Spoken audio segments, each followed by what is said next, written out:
Kasama si Julius Caesar sa labanan ng frat sa Gaul. Ngunit kinabukasan, nakatanggap siya ng sulat mula kay Pompey na nagsasabing buwagin niya ang kanyang frat sa bago niyang teritoryo.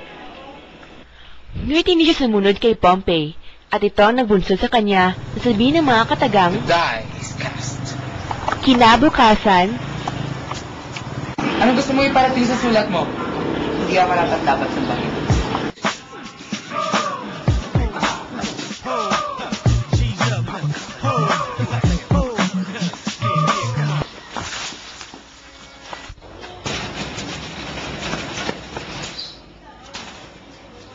Your help. Ano nangyari sa'yo? Halika dito.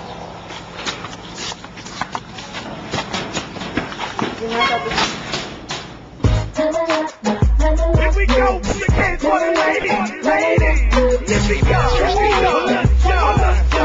Here we go, here we go, let's go, come on. Take it, take it, hey, hey, hey, hey. Well, let's go. We're saying the shout out, I'm so howling. Ano ba bang nangyari sa'yo?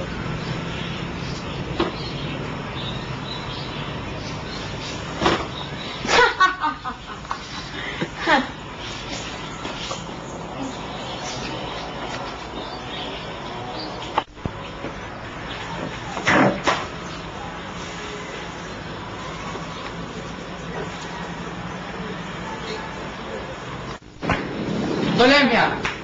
Anong ginagawa mo dito? Nasaan si Pompey? Pinatay ko siya. Bakit? Nalaman ko lang naman kasi na may masama siyang plano sa'yo, kaya pinatay ko siya. Dahil sa tagumpay sa buhay. Huwag kang mag-alala. Sa ating pagsasaling pesta, tayo ang maging malakas na frat dito sa mundo. Inihahandog ko sa inyo ang ultimate leader, si Julius Caesar!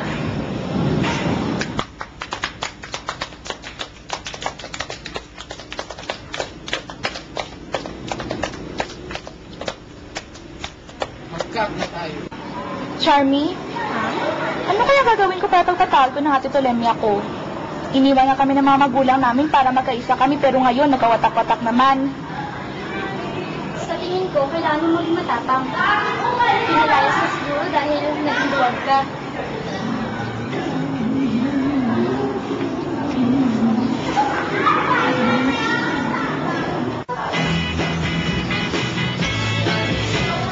There she was, just walking down the street singing.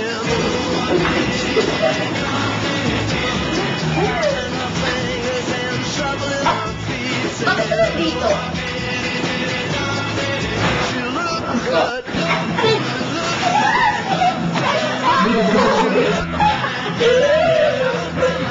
Before I knew it, she was walking to me singing.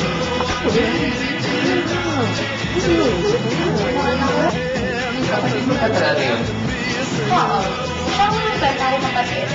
Bakit? We walk on I like her. Talaga? Yes. Oh. Oaks. Yeah. Ate, kamusta? Ano kamusta? Ang kapal ng mukha mo? Yung pinalasa ko dito? Alahan! Tolemia! dahil sa nagawa ni Ptolemya kay Cleo, inalisan siya ni Julius Caesar ng kapangyarihan sa frat at ginawang suprema si Cleo. May bibigay ako sa'yo. Ano ba yan? Hindi ko na.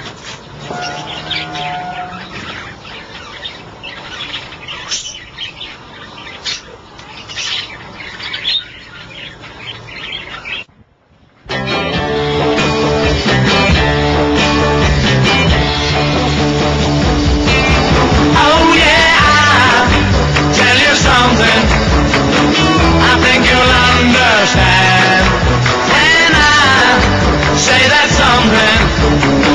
I wanna hold your hand. I wanna hold your hand.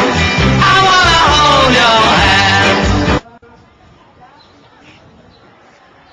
Walang hiyang Julius Caesar na yan. Binigay lang ang pintas kay Cleo na binigay sa kanyang Ptolemy. ang dapat sa kanya patayin. Jules, kailangan mo rin yan. Huwag kang nagtiwala sa Senado. Pero kailangan ko pa rin silang harapin.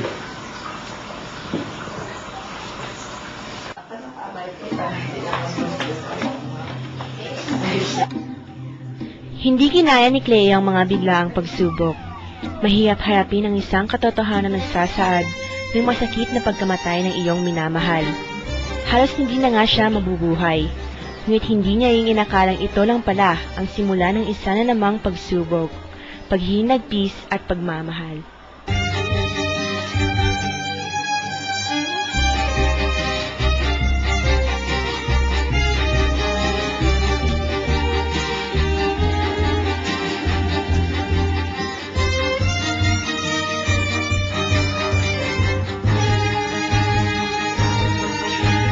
Bart, bakit nalito ka?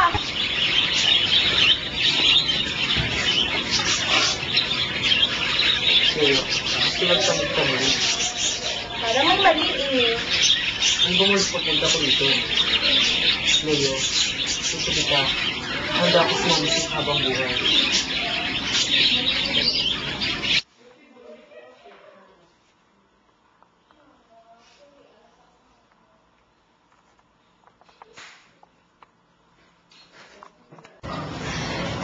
Malaki ang pagkakini na yun.